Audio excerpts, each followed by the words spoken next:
نبی کریم صلی اللہ علیہ وآلہ وسلم کا فرمان ہے، جس کی 3 بیٹیاں ہوں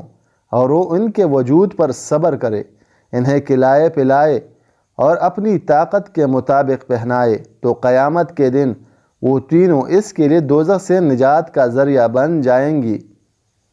رسول اللہ صلی اللہ علیہ وآلہ وسلم نے فرمایا، اگر کوئی شخص تم میں موجود کسی حامی کو دیکھ کر تم پر ہنسے اور آر دلائے، تو تم اس میں موجود کسی حامی کو دیکھ کر اسے آر نہ دلاؤ، اس بات کا تمہیں اجر ملے گا اور اس پر گناہ ہوگا، اور کسی کو گالی مت دو۔ ام ہانی رضی اللہ تعالی عنہا رسول اللہ صلی اللہ علیہ وآلہ وسلم کی خدمت میں حاضر ہوئی اور فرمایا، رسول اللہ صلی اللہ علیہ وآلہ وسلم میں بوڑھی ہو گئی ہوں، ضعیف ہو گئی ہوں، میرا بدن باری ہو گیا ہے۔ آپ صلی اللہ علیہ وآلہ وسلم نے فرمایا،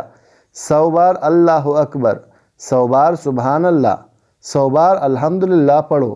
یہ 100 گھوڑوں سے بہتر ہے جو فی سبیل دیے جائے، 100 جانور قربان کرنے اور 100 غلام آزاد کرنے سے بہتر ہے۔ سیدنا ابو ہریرہ رضی اللہ عنہ بیان کرتے ہیں کہ رسول اللہ صلی اللہ علیہ وآلہ وسلم نے فرمایا، مسلمان کے مسلمان پر 5 حقوق ہے: سلام کا جواب دینا،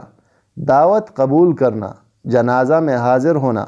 مریض کی عیادت کرنا، اور جب چینکنے والا الحمدللہ کہے تو اس کے جواب میں یرحمک اللہ کہنا۔